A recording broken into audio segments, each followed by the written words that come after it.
best time of the year for every sports fan in the state of Michigan. It's the start to the postseason for high school football. Good evening and welcome to the WLEW Sports Network's presentation of The Strong Side on Sports Radio 102.1.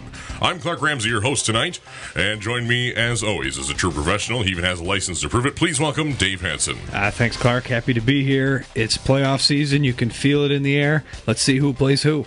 Also joining us in the studio is the sports editor of the Huron Daily Tribune, Paul P. Adams. Yeah, I agree, Dave. It's like a national holiday playoff time for football. I can't wait to get into this. Tonight is our 2-hour postseason special of The Strong Side, our first hour discussing Week 9 and our postseason projections. At 7 p.m., we will find out what the road to Ford Field looks like. We sure will. Let's start with 7, man. I mean, we got a whole division full of our teams we've covered all year. Hey, we got the guy who put a lot of work into this whole thing. Snooze Hughes coming on. I can't wait to talk to him and how he did his projections. And again, he nailed the field, and we'll get to go into him on the process. Tonight's edition of The Strong Side is being presented by Active Physical Therapy and Sports Medicine, McCormick Motors of Pigeon, Randy's Hunting Center, Thumb National Bank and Trust, and Sure Healthcare Network. Better health, better life. You're listening to The Strong Side.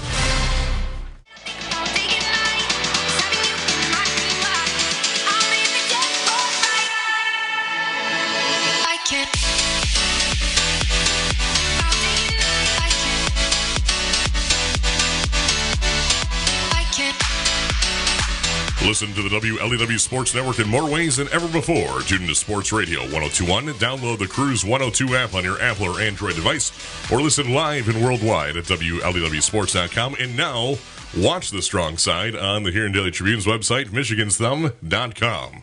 Hey, let's take a look at the Week 9 schedule as the regular season is now concluded. In 8-player division, Dryden and Peck squared off, and it was all Dryden, 50-22. Peck falls to 5-4 in the season, and more than likely is going to be missing the playoffs.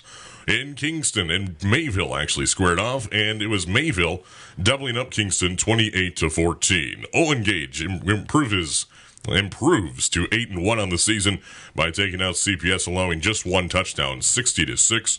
Hale over Caseville, 56-24. And North Huron, for their second victory of the season, blanks Elrea Open Door Christian Academy from that state south of us, 55-0. The one that sticks out to me, Clark, and this was the one that really had playoff implications, was if Peck would have beat Dryden, that would have changed everything in the 8-player playoffs. I think it would have actually pushed Deckerville north. So by Peck losing and Rapid River winning, it kept Deckerville south, and it actually pushed Owen Gage south, but looking at the Snooze to You projections. So that one game had implications on a number of teams. It sure did. How about the North Huron Warriors, a team that absolutely couldn't do anything right the first 3 quarters of the season, back-to-back wins, win 55-0 emphatically. Good to see them get rolling here at the end of the season. Hopefully they can take some of that momentum into next season. Yeah, I agree, Dave. It was a rough season for them with the transition with the new coaching staff in, but to finish with those 2 straight wins, hopefully they carry that into the offseason and they get some momentum out of that. In 11-player, in the Greater Thumb Conference, it was non-conference week in week number 9, and we were all over the state. In Clarkston, Michigan, starting out, Memphis was on the road against Clarkston Everest, and they complete the perfect season at 0-9. They get blanked 49-0 to Clarkston Everest. Armada takes out Marlette, 20-6. Marlette finishes the season at 1-8. St. Charles takes out Lakers 38-28. We'll have more on this one at the end of the first hour tonight.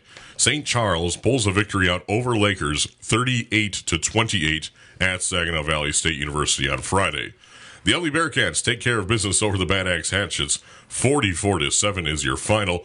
Vassar over Sandusky for their 3rd victory in the season, only 54-34. Sandusky finishes at 2-7 on the season. Mind you, Bad Axe is at 1-8 as well. Brown City takes out K-Pac for their 5th straight victory on the season at 5-4 over K-Pac. 28-16 is your final there. They never trailed in this ballgame. Cass City takes care of business and secures their 6th victory in the season for that automatic playoff berth over Carroll in Carroll, 54-14. Essexville Garber takes out Reese 28-25 in a back-and-forth game that saw quite the fireworks at the end. Accessville Garber 28, Reese 25. Reese at 5-4, but projected to be in the postseason at one of those at-large berths. And USA and Harbor Beach, that was our game of the week on the WLEW Sports Network. USA 52, Harbor Beach 28. The one that sticks out to me is Lakers and St. Charles, just for the fact that I thought even with a loss, Lakers was going to be safe at that number 3 spot in that Division 7 district.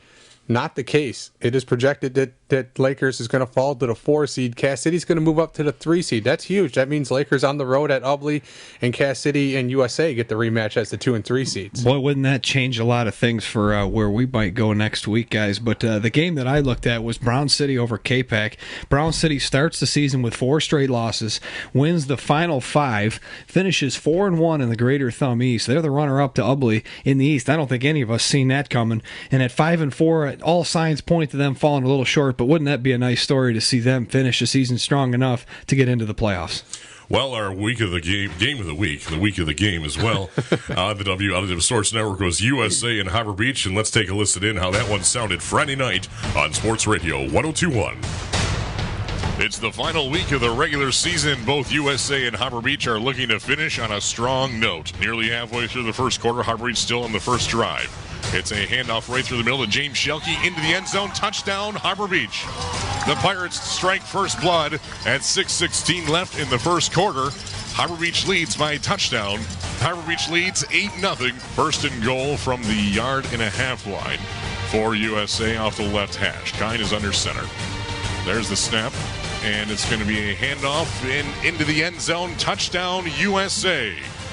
Tanner Foley on the carry from a yard-and-a-half out brings USA in for their first touchdown of the night. Kine hands it off to his third option. That's Tanner Foley, and he rumbles in for the 2-point conversion, and it is good. We are tied at 8 apiece with 1:49 remaining. A reverse into the hands of Robert Emming. He's out to the corner of the end zone. Touchdown, Harbor Beach. The reverse from Kirsch to Shelke to Robert Emming in for the 20-yard run. Harbor Beach with their second score of the night with 11:51 left in the second quarter. It's Harbor Beach 14, USA 8. Ryan Kine staying low under center, and it's a handoff to Josh Lang, and he's not even touched. Into the end zone, standing up, Josh Lang, USA touchdown. From 15 yards out, Josh Lang for the second score for USA of the night. It's now all squared at 14 apiece. Kine hands it off to Tanner Foley going around the left end. He has the edge, and he's in. The 2-point conversion is good, and USA has their first lead of the night. USA leads 16-14, 11-11 left in the first half. 2 wide each way. Kirsch in the shotgun, and the pass is tipped on the way out, and James Shelke has to launch for it, and it's over his head. Incomplete, and it is a turnover of downs at the USA 29-yard line with 4:51 left in the first half. USA with a 2-point lead, 16-14. Tanner Foley looking to pass, rolling to his left, play action downfield. Defender can't bring it in. Macklin Gettle, reception to the 3-yard line, touchdown USA. Macklin Gettle brings it in from Ryan Kine for a 37-yard reception and a score. And it's now back-to-back touchdowns for USA. With 57 seconds before the half is over, it's USA 22, Harbor Beach 14. Time expiring. Passing downfield into the end zone to James Shelke. It is caught. Touchdown, Harbor Beach. James Shelke brings in the 17-yard pass from Brady Kirsch. And now it's a 2-point ball game. 22-20 with a 2-point conversion still coming up. Kirsch rolling to his right, passes to James Shelke behind him, and he brought it in. It was thrown behind him. He dove for it, and he brought it in, and we are tied at halftime. Kine hands it off to Tanner Foley, meets a wall, and then second effort launches over his defender into the end zone. Touchdown, USA. Tanner Foley rumbles in from 2 yards out and gives the lead back to the Patriots with 7:15 left in the third. They now lead by 6 points with a 2-point conversion coming up. And Tanner Foley cannot get in the end zone, so it's a 6-point differential. USA 28, Harbor Beach 22. And Tanner Foley gets the handoff, and he drags his defender into the end zone. Touchdown, USA. Tanner Foley in from 3 yards out, and now it's a 2-possession lead for the USA Patriots with 10:22 left in the fourth. 2 wide each way, wide open in the end zone is number 18, touchdown Harbor Beach. From 3 yards out, Kirsch looks to his right, wide open with Austin Roberts, and we are back within 8 points with a 2-point conversion coming up, 7:58 left in the fourth. Keeping it between the tackles, and now Ryan Kine keeps it for himself. He has the first down, still room to run. He's into Harbor Beach territory, cuts back in, has one man to beat. Good block, and Ryan Kine is gone. An 80-yard run, touchdown USA. Ryan Kine from his own 20 to the outside, back into midfield and into green spaces. And suddenly, just like that, we're back to a 14-point lead for USA, 7:41 left. No word yet, and there it is. The signal is good. The 2-point conversion is good. And now USA leads by 16 points, 44-28. Josh Lang breaks out untouched, and he's in for the touchdown. Touchdown USA. From 31 yards out, Josh Lang found a wide open gap for Josh Lang, and now it's a 3-touchdown lead for USA. Shelke back to pass to the far corner of the end zone into coverage, and it is incomplete. And that is how the game in regular season will end. USA advances to 8-1 on the season, 8 wins in a row. USA 52, Harbor Beach 28. And that's how it sounded on Friday night on Sports Radio 102.1 as the USA Patriots, with 8 straight victories to wrap up the regular season at 8-1 after losing to Ubly in week number 1. It was all W's since then.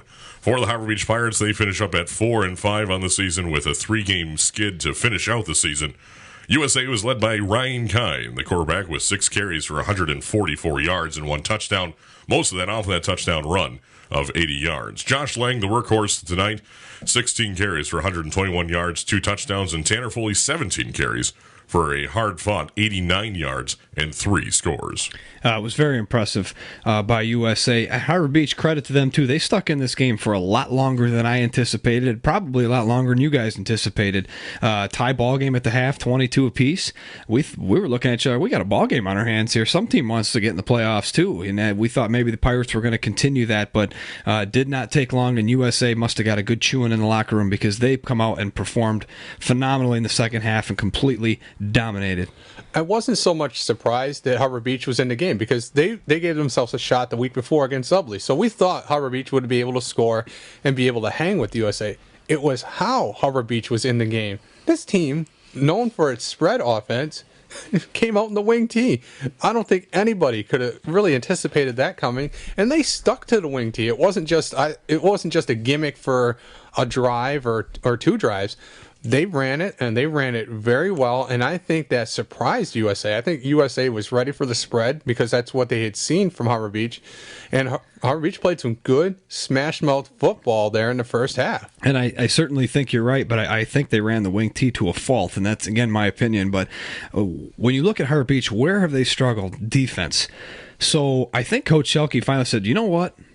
How do I keep my defense off the field? Let's get back to the wing tee. Let's run the football. Let's control the clock. Let's finish drives and limit how many offensive possessions the other team can have. USA had 3 possessions in the first half. Harbor Beach had 4. They did not convert on 1 drive, but USA did still convert on every drive they had in the first half. They only had 3 possessions, and they scored on all 3 of them, which led to a tie game. Dave, that's exactly what I was thinking about as I was standing in the cold rain and wind down there on the field. That's Harbor Beach in October. And keep that in mind, too. I think that prevented them from being in the spread offense, too, because the ball would have been harder to throw and harder to catch. But as I'm standing down there, I'm like, I could see the logic that Coach Shelke was doing. Keep his offense on the field and keep that defense off the field. And I thought it worked really well. And, credit to USA. They didn't panic when they got down a couple of times. And they haven't panicked all year. We didn't expect them to. That's what USA does. They're that methodical team that doesn't make mistakes, that doesn't shoot themselves in the foot, and always gives themselves a chance to win by wearing down their opponents. And I thought, midway through that third quarter, you could see the physicality was, again, starting to wear especially on that Harbor Beach defense, and the Harbor Beach offense couldn't get it going there in the third quarter. A penalty killed him in the third quarter. Harbor Beach self-inflicted holding penalty, and that really set him back to a bad situation for the Wing T. But I got to think Coach Langs has got to be happy with the way Harbor Beach pushed them this week, because if they roll into Harbor Beach and beat them 52-0, what good does that really, other than a little momentum into the playoffs? But this way, they had to grind it out and battle with a team that showed them not only the spread and everything in between to the Wing T. So that's good for them to see this stuff, and that will prepare them for next Friday night. And you know what I like to see? USA only threw the one pass, but that was a great pass. I mean, Gettle was absolutely wide open. I don't think Harbor Beach anticipated it coming. I wish USA would do a little bit more of that, because teams load up the box so much on USA to try to stop that Wing T that you send a couple of guys open on a play action, they're gonna be open, and that was the case with Gettle. He certainly has the ability to throw the football, and I no more than 4 times a game. But I would be shocked if you don't see, come playoff time, him not throw the ball 2 or 3 times a game, and that's a big deal. Whether it's completed or not, it's a big deal, because you want to at least make defenses think about it. What I also liked was, even though it was only 6 carries, Ryan Kine carried the ball a little bit more, became a threat, carrying out those fakes in the Wing T, and became a really viable running threat, especially with that 80-yard touchdown that he had. And watching him and Brady Kirsch run the football, they are definitely not. They probably in the bottom half of fastest quarterbacks we've seen this year, but when the play is drawn out well and everything is sold up the middle, when they get around the end, once he got going, Ryan Kine, like a diesel engine, it took him a few yards to get going, but once he did, he ran away from everybody. We saw that in the fourth quarter of the Lions game today too, where Mr. Cousins carried out a perfect fake, and not a fast guy by any stretch of the imagination. You like that? Yeah.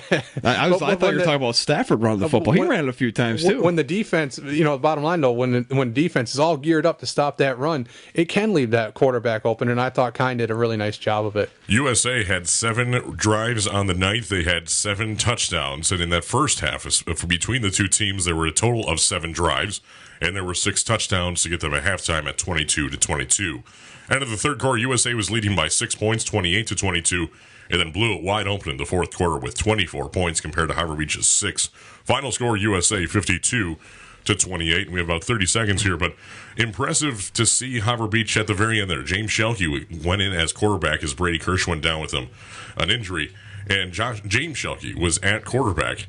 And it was kind of a telltale of yesteryears there with some high-flying action at quarterback. I made the same mistake on the air on Friday night, referred to him as Josh Schelke, and that's no offense to James, but that's who it reminded you of. It was a way more athletic quarterback. When Kirsch dropped back in the pocket, so calm, cool, and collective, he stayed right there, trusting his offense, looking around in the pocket before he delivered the football, where James Schelke has happy feet, and it's in a good way. He's looking to, hey, if my receiver's not open, I'm off. I'm off to the races, because I'm going to run, and he is fast. So it's good. It was kind of a prediction, maybe a foresight for next year, that he's probably going to be the quarterback, but the same questions happened when Josh Schelke took over quarterback. Who's he going to throw the ball to? Somebody's going to have to step up so he has a target to throw to help take the pressure off of him running the football. And I agree, but what you got to realize is this was a very young Harbor Beach team this year. Only 4 seniors on this team, so Brady Kirsch isn't coming back along with 3 other seniors. I like what the future holds for this team, but defensively, they've got to get things figured out. They cannot give up that many points. They were way over 300 points allowed this season. It is one of the worst defensive performances in Harbor Beach history. Well, WLW Sports covered Harbor Beach the last 2 weeks. They played Ubly, and they played USA. Now, don't get me wrong. The competition doesn't get any tougher in this area than them, too.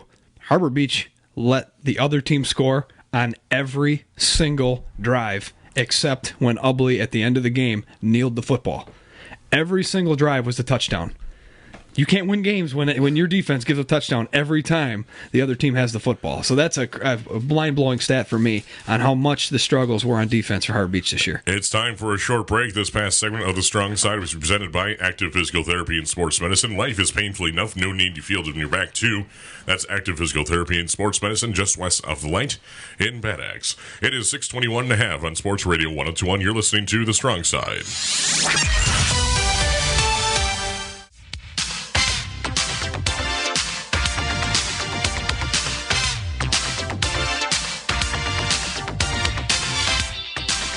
Left side or right side, you're listening to The Strong Side, an hour earlier than usual. It's our 2-hour postseason special. Just shortly after 7 p.m., we will be revealing the brackets for the MHSA playoffs. We have a very fun show ahead of us, and let's take a look at the Bad Axe and Ubly game on Friday night in week number 9 of the regular season. In the first quarter, Ubly comes out with a big night for Jonathan Brandel. At 8:39 into the first quarter, a 5-yard run for Brandel. 2-point conversion is good. It's 8-0, and Ubly's out for the running. 5 minutes later, 3:52 left in the first, Jonathan Brandel breaks out for a 45-yard run. 2-point conversion is good. It's 16-0 into the end of the first quarter. In the second, Matt Mychek has a 19-yard pass. You heard me right, a pass for Ubly to Jonathan Brandel, and it's 22-0. 8:30 left in the second quarter. Jonathan Brandel with his 4th touchdown of the night, and it comes off of a 65-yard punt return. 2-point conversion fails, and it's 28-0 for Ubly. Later in the second quarter, Ubly's Matt Mychek, a 75-yard pass to Jonathan Brandel, and it's 36-0. Brandel with his 5th touchdown of the evening.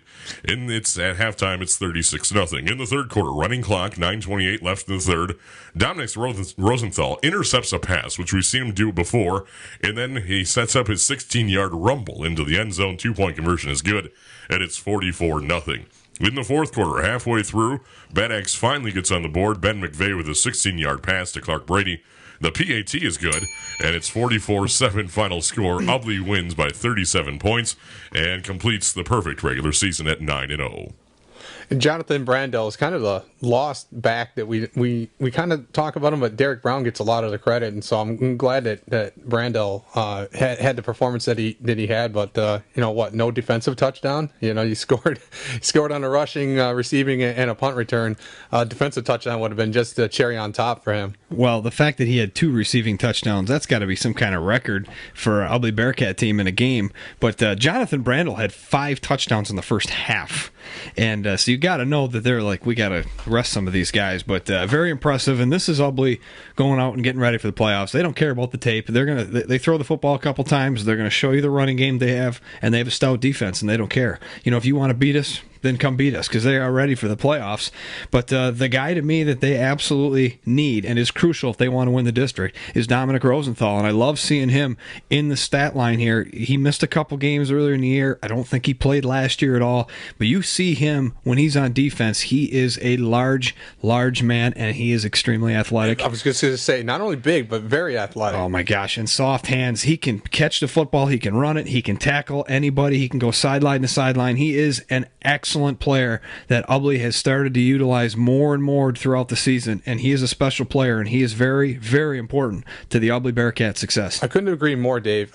When I saw Cass City come into Ubly in week 2, I thought the difference in the second half of that game was Rosenthal's play on defense, and I didn't have a roster in front of me, and I can't remember his number off the top of my head, but I said, who is that? I think it's 47. 47. Yes. I said, who is 47? They said, Dominic Rosenthal. I said, that's why you're winning the game right now.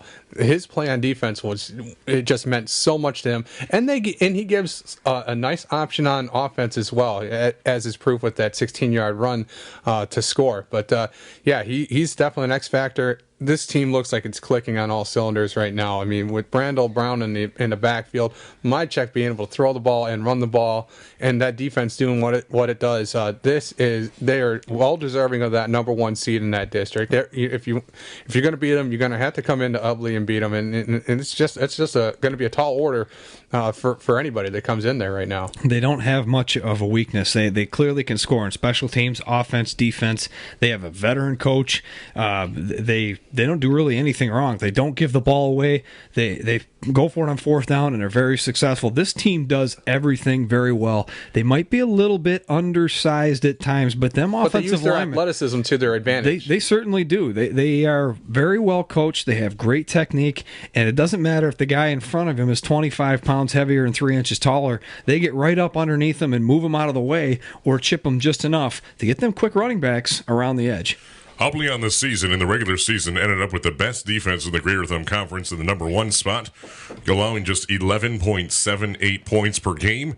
And they also tote the number 1 offense with 40.56. That's a good enough differential of 28 points per win through 9 games. And Not too bad. That's why we're talking about an undefeated team who played a tough front-loaded schedule, and I really do believe that those first 3 weeks really set the tone for them for the rest of the season. The Greater Thumb East was not up to par with the West, but Ubly went through 2 of the best teams in the West, Cass City and USA. Beat both of them, 2 teams that are in that district that made the playoffs. So I thought those were quality wins and really got them feeling good about themselves, and I thought built momentum into the conference schedule for them. Yeah, and the third best team in the West, they're probably going to get a shot at, based on the research and homework we've done, Snooze to You has done. They're probably going to get a shot at Lakers too, and then they're going to get a rematch of whatever one wins that first game, whether it be USA. Obviously, they're hosting Cass City in that game. The winner of that game is going to probably go on to face Ubly. That's if the 1 seed holds true. And the beauty of that is if Ubly is able to beat Lakers, Cass City and USA can both lay claim to saying, hey, we're better teams than we were when we played Ubly. They didn't lose by that much. They would love a crack at Ubly again. Oh, absolutely, and we would love to see it too, because I think it'd be an excellent ball game. In the same point though, Ubly is a much better team than the team that I saw in week 2 than to what we've seen against Harbor Beach last week, against Bad Axe this week. This Ubly team, this is a team that's whole right now. I don't think there's any major injuries. I think everybody's healthy and really playing their best ball going into the playoffs. You just never, they don't turn the ball over, they don't commit bad penalties. Yep. They are just very disciplined, and they tackle extremely well. Always seem to be in the right place at the right time, and that's good kids, good coaching, and that's a good scheme that they run, and they do an excellent job. Ubly finishes the regular season at 9-0. Bad Axe at 1-8 on a 6-game skid. Their only victory on the season was against Memphis. Reese was up against the Essexville Garber Dukes on Friday night, and Reese was trying to go for that 6th victory on the season for an automatic playoff berth. They had their hands full, though. They come out flying, and it was 13-0 halfway through the first quarter after Jacob Hartman 42-yard run on the first play of offense, and then Jake Galster with a 14-yard run at 6:48. Puts them up 13-0. But here comes Garber. They score 3 times in a row into the first, and then the second quarter, Miles McFarland run at 5:10 before halftime makes it 14-13 Garber. And then at the third quarter, 4:45, Garber's Logan Sella passes to his brother Lucas Sella for 42 yards. It's 22-13. Later in the quarter, Reese scores with a Jake Galster 10-yard pass to Ryan Macklin, makes it 22-19. As the 2-point conversion fails, Garber hanging on to a 3-point lead. Reese scores again with 1:53 left in regulation in the fourth quarter. Jake Galster passed to Ryan Macklin, and suddenly Reese is leading 25-22. But then with 39 seconds left, Garber's Miles McFarland runs in for a touchdown and gives Garber the lead by 3, 28-25. And for the second straight week, Reese loses a ball game in the last minute of regulation. Reese loses the ball game. They thought they were playing for their playoff lives. A win gets them an automatic berth. But lo and behold, despite the loss, they're still going to be in the field. Their reward is going to be New Lothrop, by what it looks like. But just a great performance by Reese, I thought. Garber had played a much tougher schedule, comes from a tougher conference, and to play Garber within 3 points, I think says a lot about Reese's character. They didn't end the season the way they wanted to, starting 5-1, they end 5-4, but they certainly didn't give up after a loss last week, and I thought they fought really well for this one. Well, you got to remember, this is a team that was absolutely terrible last year. 1-8, they were back-to-back 1-8. They were not good. So this is the coming out party for them. This is still a team that's learning all about themselves, relearning how to win football games, and they surprised all of us, I think, coming out and winning a few games early. They were kind of that USA team of last year. I was going to say, who did they remind you of? Exactly. USA. And they remind you of that team where they kind of shocked us and then started to impress us, and then now we're starting to root for these guys, and it's too bad because they had the lead, a minute 50 left in the game. That's your game to win. And Garber took it away from them, but credit to the Reese Rockets, and I hope they do slide in as the projections show. But they are going to have a tough matchup if they do get in. From the looks of it, though, win or lose, if the projections are all right, win or lose, I don't think Reese could have improved its playoff seeding at all. I think they were going to be locked into a game with New Lothrop. So in hindsight, you always want to win every game. But the loss didn't cost them. It didn't really cost them anything because they would have faced New Lothrop, win or lose. Well, but remember, they did lose 2 weeks in a row on the last possession of the game. You know, if both of those games go their way, maybe we're talking about something a little different. For Garber, they were led with 70 yards from Miles McFarland. In passing game, they were 14 for 21. Reese giving up 210 yards in the passing game and 2 touchdowns. Not many stats we know for Reese, but Reese finishes the season at 5-4 and losing the last 3 games, 2-3 in divisional play. And Reese is projected to sneak into the playoffs in Division 7 in that 5-4 slot, facing New Lothrop. Garber at 7-2 on the season. 34 minutes past 6 o'clock on Sports Radio 102.1. Despite a cold, wet, and windy Friday night and a cold Saturday, we had quite the beautiful day today in the lower 60s on the east side studios of the WLW Sports Network. Broadcasting live from the Clark Ramsey Manor. Life, liberty, and the pursuit of luxury. Book your stay today or like them on Facebook. That's the Clark Ramsey Manor. It's currently 56 degrees and dropping, projecting some rain. The pressure is holding steady, and the humidity is at 70%. We have meteorologist Paul Janis standing by with your agricultural forecast on Sports Radio 102.1. When we return, we'll have an interview with Snooze to You himself, the fortune teller of the entire state of Michigan. It's light work. What you done here? I'ma throw shapes, filling the base till my feet hurt. I call it housework. It's light work. What you done here? Left side or right side, you're listening to The Strong Side on Sports Radio 102.1, home of the WLEW Sports Network with Clark Ramsey, Dave Hansen, and from the Here and Daily Tribune, Paul P. Adams. We are joined on the phone right now by the one and only the fortune teller of the entire state of Michigan from SnoozeToYou.com. It is Snooze himself. Welcome to The Strong Side, sir. Thanks for having me, Clark. So, just a little background on you. How long have you been doing the projections for the MHSA playoffs? How many years is it now? About 10, 11 years, somewhere in that ballpark. And so how did you get into this? I've always had a fascination with sports and brackets and things like that.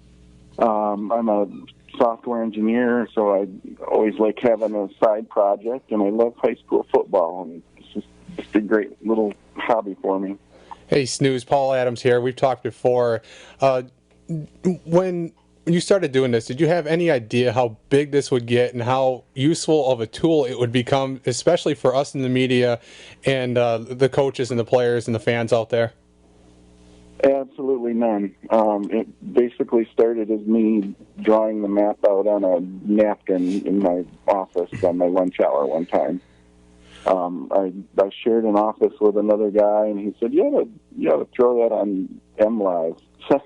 So I did, and literally it just grew from there in leaps and bounds. No, I had no idea whatsoever. Well, and you're to the point now where you are, was it last week when you put up your Week 8 projections, you had, over 25,000 hits in a matter of, 2-3 hours? Yeah, it was about an hour and a half.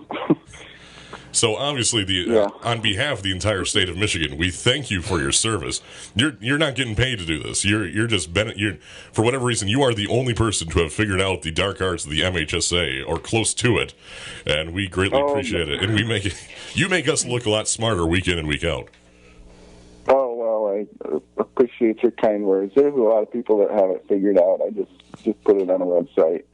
And while I'm thinking of it, I don't want to forget this. I appreciate you guys getting my mugs. Right here. Just for those who don't know what I'm talking about, these guys put a picture on Twitter and Facebook. They've got Snooze to You mugs, and they had little Snooze to You cheat sheets while they were preparing for their show, and I just appreciate that. Well, it's the least we could do, considering that we basically just use you for everything and don't pay you for anything.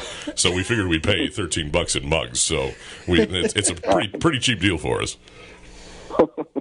So let's take a look at the projections. I know we don't expect you to be following high school football in the thumb very closely, but just looking schematically, as far as Division 7 is concerned, with our 4 Greater Thumb Conference teams, and actually 5 Greater Thumb Conference teams with Reese jumping in another district, but you have those 4 closely knit teams between Ubly, Lakers, USA, and Cass City.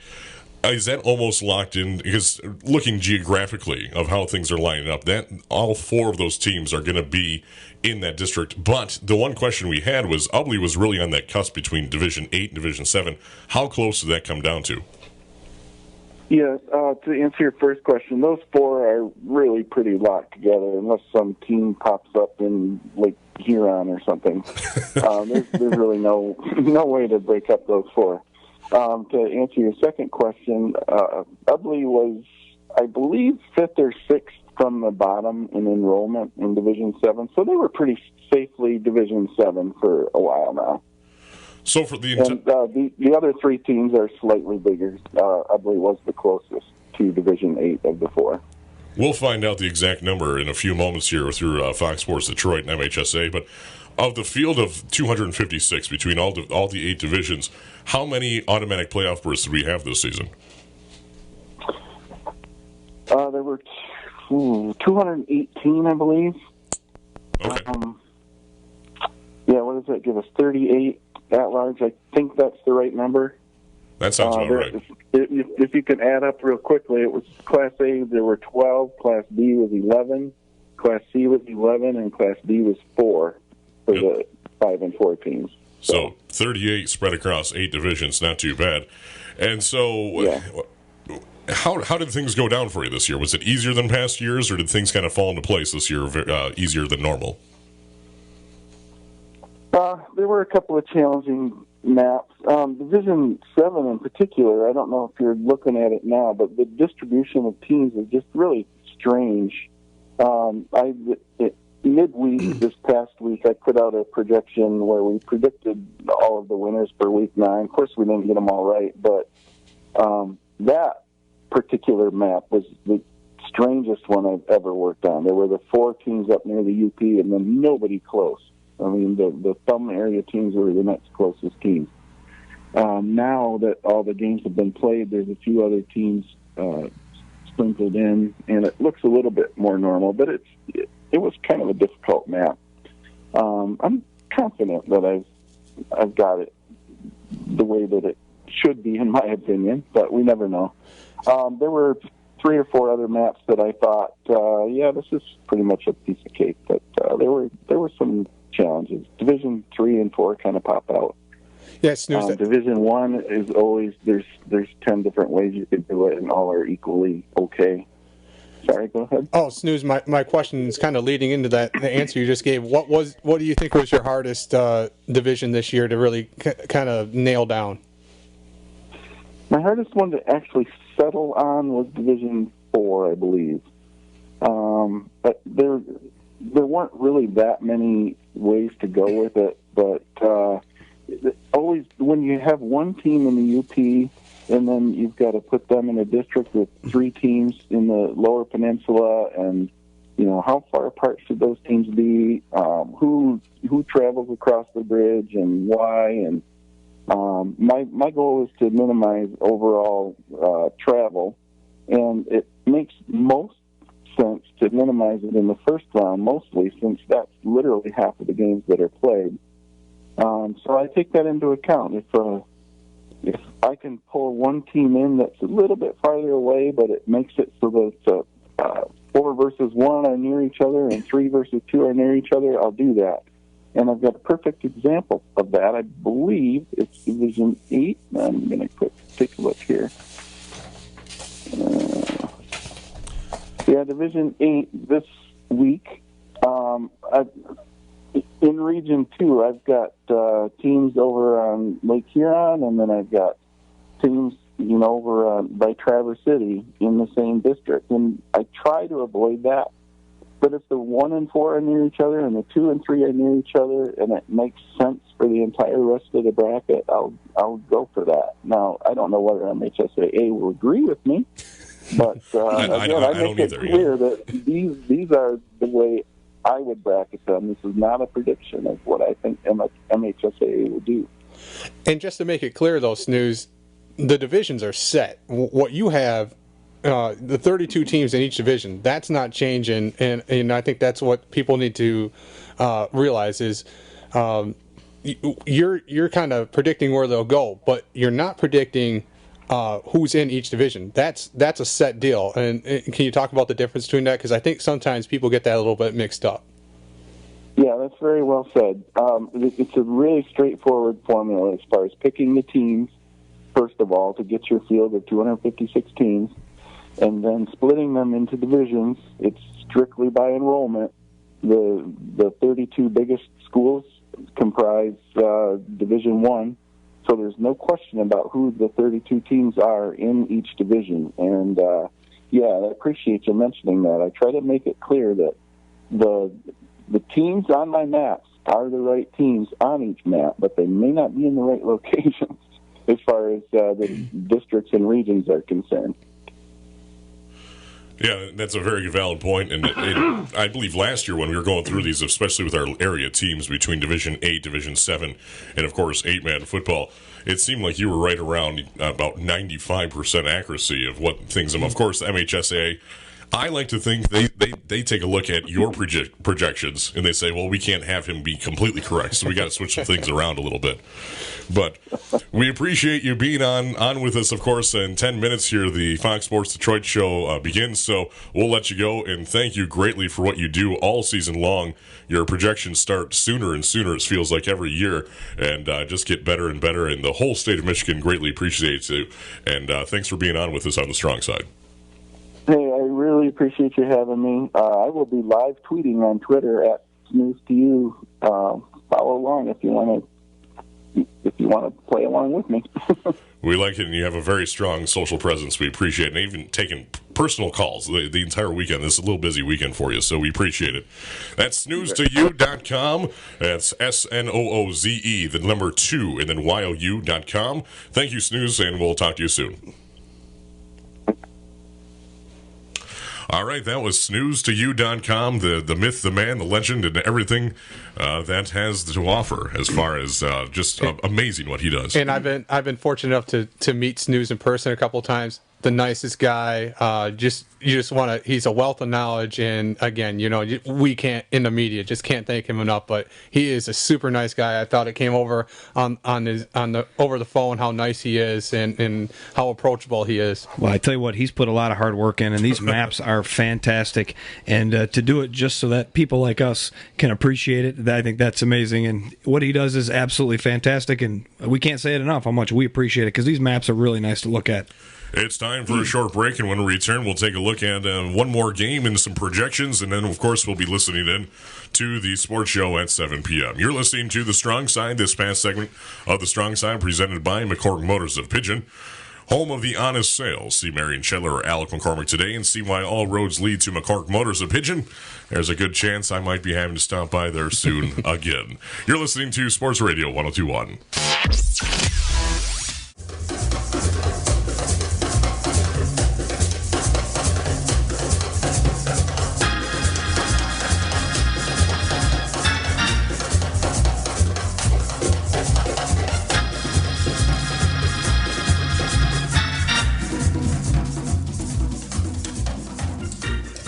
I award you no points, and may God have mercy on your soul. Knights of Columbus, that hurt! I think he's just dreaming. I didn't understand a one word you said. You shall not pass! Woo! 44, that's me! Get some cold cuts, get some cold cuts, get some cold cuts. Woo! Gonna get some cold cuts today! Hey, hi, how are you? Clark Ramsey broadcasting live on The Strong Side with Paul P. Adams from the Huron Daily Tribune and Dave Hansen, in-game analysis for WLEW Sports.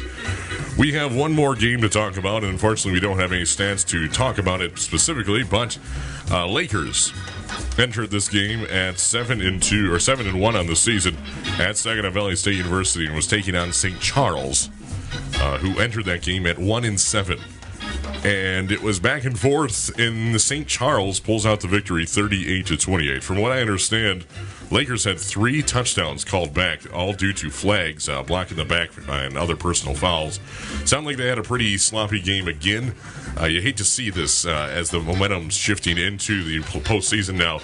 And with injuries, with losing to St. Charles, a game you're supposed to win, the wheels haven't fallen off the wagon, but those bolts are loose. At what point does it become a trend and a pattern I mean, we're talking about this every single week with this team, with just the number of penalties that they're called, and I know the fans think every single week the refs are out to screw them, but I mean, it's not the case. I mean, at some point you got to look yourself in the mirror and say, we got to take care of ourselves here. Well, they had over 100 yards in penalties against USA, which basically cost them their league championship.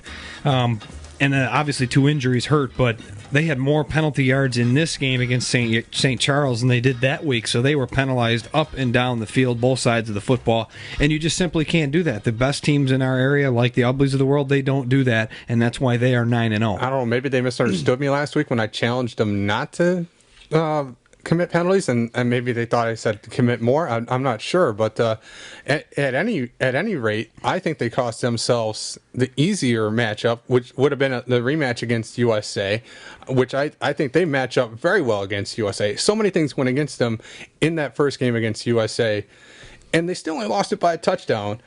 I thought a rematch there would have really played in their favor. This matchup that they're going to have against Ubly at Ubly, this is their worst case scenario. This is a team, Ubly, that will just wear you down, and you make mistakes against them, they're going to make you pay for every single one of them. I don't know if the difference between Ubly and USA is that good. I think Lakers had an uphill climb regardless, but USA is a team. They've seen themselves already this year. They play against every single year, and they know what they need to do to beat them. They haven't played Ubly this year, and I'm not sure when the last time they have played them, but it doesn't matter. USA is your rival. You play them every year. That's a game you get up for to win. Now they have to go in and play against an Ubly team where, I'll tell you what the tape says. They're solid on defense. They're very good on offense. They don't turn the ball over, and they don't make penalties. You're going to have to play a very perfect game to beat Ubly, and USA is very close to me in that regard. They don't make a lot of mistakes. It's time for one short break, and when we come back, we'll take a look at the projections, and then we'll listen in and find out our postseason brackets of the MHSA football playoffs right here on Sports Radio 102.1.